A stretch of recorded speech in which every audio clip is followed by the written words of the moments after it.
Hello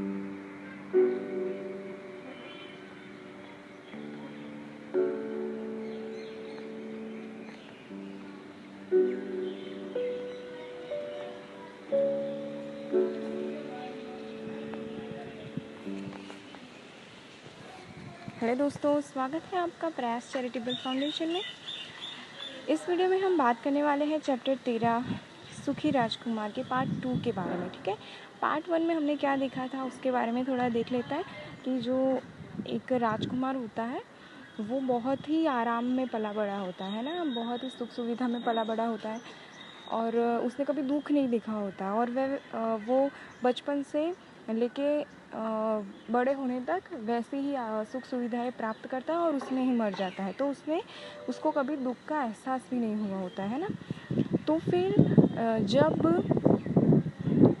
वो उसके जो परिवार वाले होते हैं वो उसका पुतला बनाकर गांव के चौराहे में उसको खड़ा कर देते हैं। फिर एक दिन एक नन्ही गौरैया होती है जो उड़ते उड़ते आती है और फिर उसके पास आके बैठती है। तब वो राजकुमार उसे बोलता है कि जब मर गया तब मुझे पता चला कि दुख क्या होता है, मुझे यहाँ से पूरे गांव का दुख दिखाई दे रहा है। तो नन्ही गौरैया को मिश्र देश जाना होता है, लेकिन राजकुमार बोलता है कि तुम यहीं पे एक दिन रुक जाओ और मेरा काम करते जाओ। तो फिर नन्ही गौरैया बोलती है ठीक है ना। तो वो क्या करते राजकुमार क्या कहता है कि मुझे यहाँ से जो है वो एक घर दिखाई दे रहा है जहाँ एक औरत बैठी हुई है और उसका बच्चा बुखार में तड़प रहा है और भूखा भी है। तो तुम मेरे तलवार के मुठ में से वो लाल मनका जो है वो उसको निकाल कर और फिर उसे दे आओ, है ना। तो नन्ही गौरैया बोलती है ठीक है, दे आती हूँ। और फिर वो उसके घर जाती है उड़ते उड़ते और उसकी टेबल पे वहाँ रख देती है और उसके बच्चे को पंखों से हवा भी करती है ना। अभी आगे देखते हैं कि क्या होता है। फिर जो गौरैया होती है वो राजकुमार के पास वापस आ गई। उसने उसे सब हाल बताकर कहा कि आश्चर्य है, यद्यपि इतनी ठंडक है लेकिन मुझे ज़रा भी ठंड नहीं लग रही है।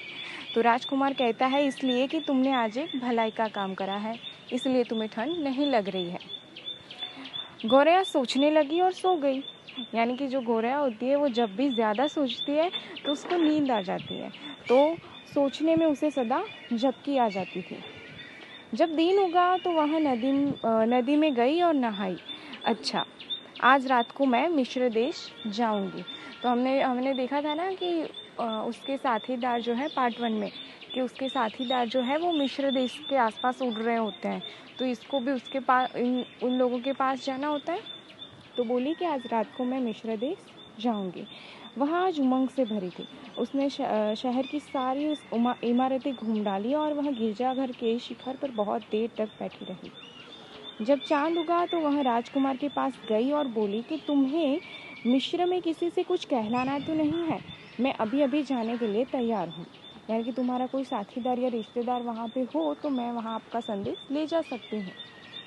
गौरैया, नन्ही गौरैया, क्या तुम आज रात को और नहीं ठहर सकती? मूर्ति ने कहा, यानी कि राजकुमार ने ऐसा कहा। शहर में दूर एक सिली हुई कोठरी में मुझे एक तरुण कलाकार दिख रहा है। वह अपने कागजों से लदी मेज पर झुका है और उसके बगल में एक पात्र में सूखे हुए फूल लगे हैं। उसके बाल भूरे और सुनहले हैं। उसके होठ अनार के फूल की तरह लाल और उसकी आंखें बड़ी सपनीली हैं। वह रंगमंच के लिए नया नाटक लिख रहा है, मगर ठंड के कारण उसकी उंगलियां चल नहीं रही।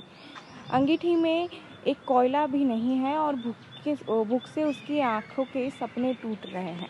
यानी कि जो राजकुमार होता है वो नन्ही गौरैया से बोलता है कि गौरैया, आज तुम एक रात और नहीं रुक सकती क्या? क्योंकि मुझे यहाँ से दूर एक झोपड़ी में कोठरी में एक लड़का या एक कलाकार दिख रहा है जो एक नाटक लिख रहा है। उसके आंखों में सपने हैं और ठंड की वजह से उसके हाथ चल नहीं रहे हैं, है ना। और उस अंगीठी यानी कि जो आग जलाना का होता है उसमें एक कोयला भी नहीं है और भूख के कारण उसकी आंखों के सपने भी टूट रहे हैं। मिश्र में सब मेरी प्रतीक्षा कर रहे होंगे। कल मेरे सब साथी दूसरे प्रपात तक उड़ जाएंगे, जहाँ नरकुल की झाड़ियों में दरियाई घोड़े सोते हैं और संगमुषा के शिला पर मेमनान का देवता बैठता है। रात भर वह तारों की ओर देखता है। भोर का तारा जब डूबने लगता है तो वह खुशी से चीख पड़ता है और फिर चुप हो जाता है। दोपहर के समय वहाँ शेर आते हैं जिनकी आंखें हरे रत्नों की तरह चमकती है और जिनकी गरज में प्रपात का स्वर डूब जाता है। तो गोरैया जो होती है वो बोलती है कि मुझे अपने साथीदारों के पास पहुंचना है कैसे भी करके, तो मैं यहाँ कैसे रुक सकती हूँ, है ना। तो जो राजकुमार होता है वो बोलता है लेकिन केवल आज रात के लिए तुम नहीं रुकोगी क्या?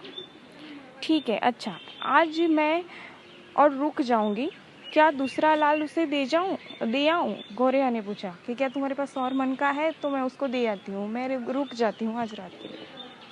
अफसोस, मेरे पास अब कोई दूसरा लाल नहीं है। मेरे पास मेरी आंखें हैं जो नीलम से बनी है, जो हजारों वर्षों पहले भारत से लाए गए थे। एक निकाल कर उसे दे आओ, वह उसे बेचकर ईंधन और खाना खरीद लेगा। तो राजकुमार बोलता है अब मेरे पास और मन के तो है नहीं मेरी मूर्ति में, लेकिन मेरी आंखों में 2 नीलम जड़े हुए हैं। तो 2 नीलम जड़े वो कहाँ से आए हैं? भारत से आए हैं।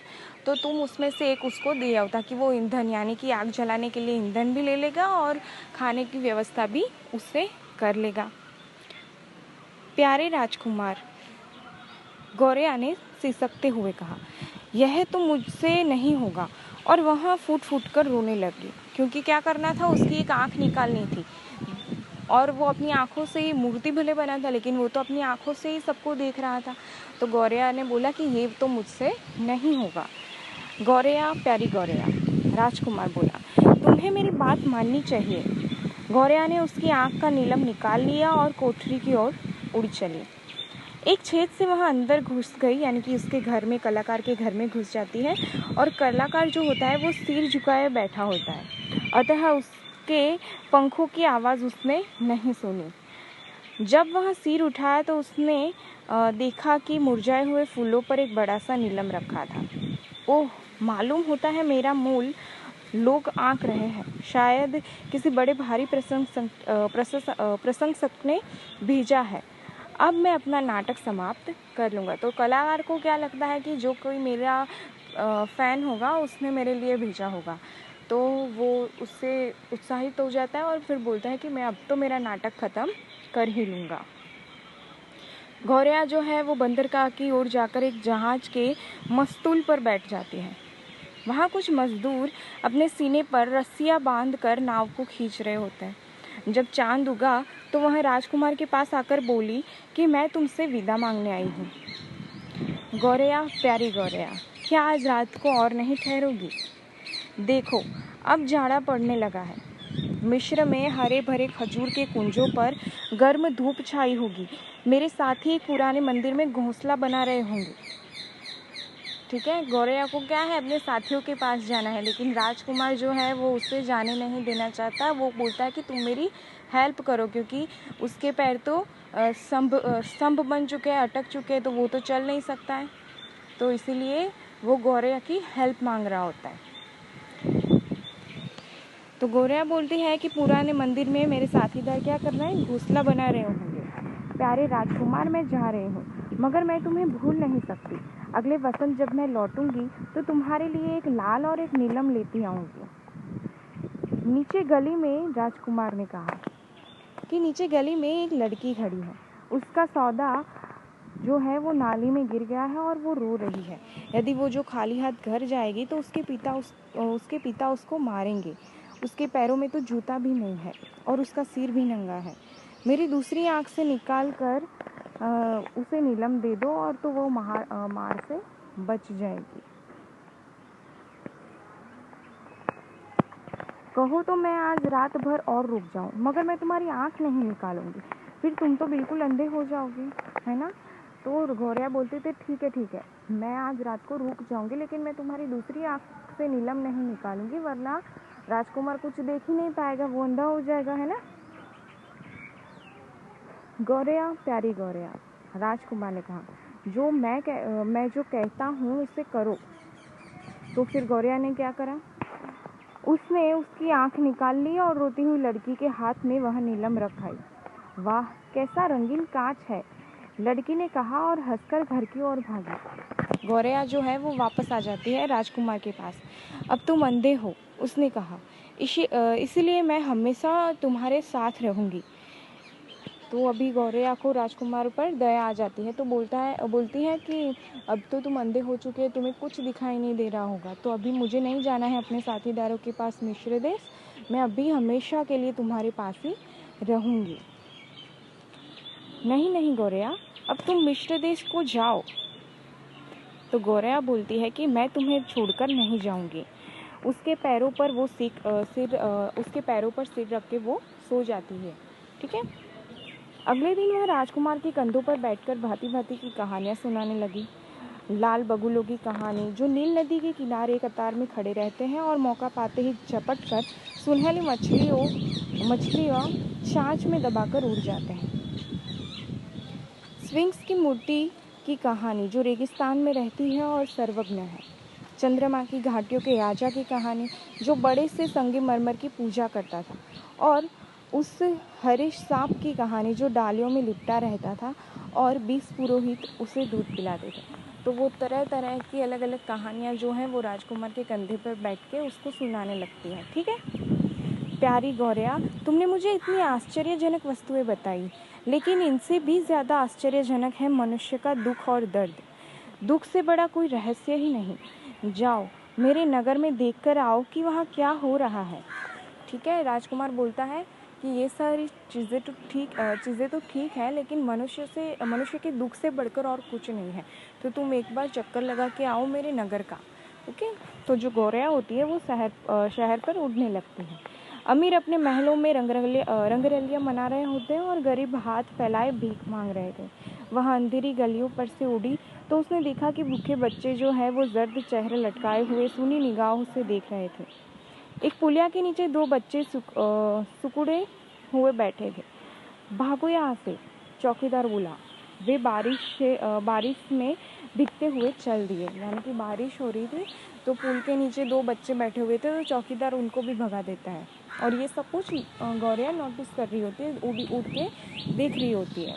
वो वापस आई और उसने राजकुमार को यह सब हाल बताया कि आपके नगर में ये सब हो रहा है। मैं सोने से मटा हूँ, राजकुमार बोला। इसमें से स्वर्ण पत्र निकाल कर मेरी निर्धन प्रजा में बांट दो। गौरैया एक के बाद एक स्वर्ण पत्र निकाल कर बांटने लगती है। तो अभी हमने देखा कि राजकुमार की जो मूर्ति होती है ना, वो किससे बनी होती है? जस्ते से बनी, लेकिन उसके ऊपर सोने का पानी चढ़ा होता है। तो राजकुमार क्या बोलता है कि जो मेरे सोने का पानी चढ़ा पत्र है, उसको निकाल के थोड़ा थोड़ा निकाल के सब में बांट दिया करो। तो वो ऐसा करती है। अभी पूरा राजकुमार की मूर्ति का जो पूरा स्वर्ण पत्र होता है, सोने के पानी का चढ़ा हुआ, वो उखड़ जाता है। तो गौरैया एक के बाद एक स्वर्ण पत्र निकाल कर बांटती है। अंत में राजकुमार बिल्कुल मटमैला और मनहूस दिखने लगा, लेकिन बच्चों के चेहरे पर गुलाबी किरणें झलक आई और वे गलियों में खेलने लगे। ये कौन सा चित्र है? ये कलाकार वाला चित्र है। ओके। और वे गलियों में खेलने लगे। उसके बाद ओले गिरे और फिर पाला पड़ने लगा। सड़कें चमकदार बर्फ से ढककर चांदी की मालूम से होने लगी। फिर क्या होने लगा? बर्फ की बारिश होने लगी। छज्जों से बड़े बड़े बर्फ के टुकड़े लटकने लगे। सभी फर के ओवरकोट पहनकर निकलने लगे। बेचारी नन्ही गौरैया ठंड से अकड़ने लगी, लेकिन वह उसे इतना प्यार करती थी कि उसे वहाँ छोड़कर नहीं जा सकती थी। और उसको राजकुमार से इतना लगाव हो चुका था कि वो उसको छोड़कर जाना नहीं चाहती थी, इतनी ठंड होने के बावजूद। अंत में उसे लगा कि अब उसके दिन करीब आ रहे हैं, यानी कि अब वो मृत्यु की ओर जा रही है।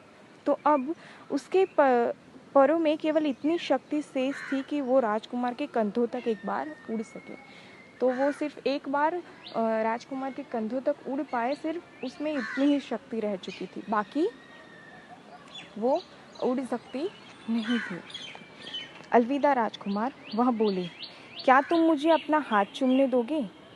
ओहो, बड़ी खुशी हुई सुनकर कि आखिर तुम अब मिस्र देश को जाने के लिए तैयार हो। राजकुमार तो अंधा था, है ना? तो अभी उसको तो कुछ दिख नहीं रहा था, तो उसको लगा कि जो गौरैया है वो मिस्र देश जाने की बात कर रही है। तो वो राज़ी हो जाते हैं कि थैंक गॉड कि अब तुम मान गई कि तुम अपने साथीदारों के पास जाने के लिए तैयार हो। गौरैया बोलती है मिस्र नहीं, मैं मृत्यु के देश जाने के लिए तैयारी कर रही हूँ। और उसने राजकुमार को चूमा और मरकर उसके पैरों के पास गिर पड़ती है। तो जो एक ही बार वो उड़ सके उतनी ताकत थी उसमें, तो उसने एक बार राजकुमार को चूमा और फिर मर जाती है और फिर वही उसके पैरों के पास गिर जाती है। इसी समय मूर्ति के अंदर कुछ आवाज़ हुई, जैसे कुछ टूट गया हो। वास्तव में मूर्ति के अंदर जो जस्ते का दिल था वो चटक गया था। इसी समय पाला गजब का था। दूसरे ही दिन मेयर जो है वो अन्य सदस्यों के साथ टहल रहा था। जब वे वहाँ से गुजरे तो मेयर ने उसकी ओर देखा और कहा कि कितनी भद्दी लग रही है ये प्रतिमा। जो शहर का मेयर होता है ना, वो अपने सदस्यों के साथ, अपने साथीदारों के साथ वहाँ पे घूमने के लिए निकला होता है कि क्या चल रहा है शहर में, है ना। तो वो देखता है कि ये प्रतिमा कितनी भद्दी, यानी कि कितनी गंदी लग रही है ये प्रतिमा। हाँ, कितनी भद्दी है, सदस्यों ने कहा। जो हमेशा मेयर की हाँ में हाँ मिलाते थे, जो मेयर कहता था उसमें हाँ हाँ हाँ ऐसा ही करते थे। तो उसकी तलवार से लाल भी गिर गया है, उसकी आंखें भी गायब है और उसका सोना भी उतर गया है। यह तो बिल्कुल पत्थर का भिखारी मालूम पड़ता है। ठीक है, तो ऐसा मेयर ने बोला। तो जो उसके सदस्य होते हैं वो भी कहते हैं हाँ हाँ बिल्कुल बिल्कुल पत्थर का भिखारी। लो, उसके पैर पर एक चिड़िया भी मरी पड़ी है। मेयर ने कहा, कल घोषणा करवा दो कि यहाँ चिड़िया न मरने पाए। सदस्यों ने फौरन नोट लिया और फिर उसके बाद उन्होंने मूर्ति हटा ली। वो क्या करते हैं, उस मूर्ति को हटा लेते हैं क्योंकि अब वह सुंदर नहीं, अतः इसका कोई उपयोग भी नहीं है, नगर के एक सुप्रसिद्ध कलाविज्ञ ने कहा। उसके बाद उन्होंने मूर्ति जो है वो भट्ठी में गलाई और कॉरपोरेशन की बैठक में यह प्रश्न उठा कि उसका किया क्या जाए। यहाँ पर एक दूसरी मूर्ति भी होनी चाहिए, मेयर ने कहा। मैं समझता हूँ कि मेरी मूर्ति ठीक रहेगी। तो जो मेयर होता है वो बोलता है कि अभी इस मूर्ति की जगह क्या लगाना चाहिए, तो खुद ही बोलता है कि मेरी मूर्ति ठीक रहेगी। तो हर एक सदस्य बोलता है कि नहीं, मैं समझता हूँ मेरी, और वैसे ही वो बराबर झगड़ने लगता है। तो सब बोलते हैं कि नहीं, मेरी मूर्ति होनी चाहिए, मेरी मूर्ति होनी चाहिए। लोहा गला के कारखाने में लोहा गलाने के जो कारखाना होता है जहाँ वो राजकुमार की मूर्ति गलाने के लिए भेजी जाती है, तो वहाँ के जो मिस्त्री होता है वो बोलता है कि कैसा अचरज है, यहाँ टूटा हुआ जस्ते का दिल जो है वो भट्टी में पिघल ही नहीं रहा है। उसने एक कूड़े खाने में उसे फेंक दिया और वही गौरैया की लाश भी पड़ी थी। तो वो क्या करता है, उसका जो हृदय होता है, दिल होता है, उसको कूड़े खाने में, कचरे के ढेर में फेंक देता है, जिसके पास गौरैया की लाश भी पड़ी होती है। ईश्वर ने अपने देवदूत से कहा कि मेरे लिए नगर की 2 सबसे मूल्यवान वस्तुएं ले आओ। तो देवदूत वहां जस्ते का दिल और गौरैया की लाश ले आता है। ठीक, बिल्कुल ठीक, ईश्वर ने कहा। मेरे स्वर्ग की डालों पर यह गौरैया सदा चहकेगी और मेरे उपवन में राजकुमार सदा विहार करेगा। तो जो ईश्वर होता है वो, उन्हें भी लगता है कि 2 सबसे मूल्यवान चीज़ें क्या है यहाँ पे, एक राजकुमार का दिल और वो नन्ही सी गौरैया जो राजकुमार की हेल्प करने लगी और बाद में उसी के साथ रहते हुए मर जाती है। तो आई होप आपको ये कहानी पसंद आई होगी। मिलते हैं नेक्स्ट वीडियो में एक नए चैप्टर के साथ। Bye bye.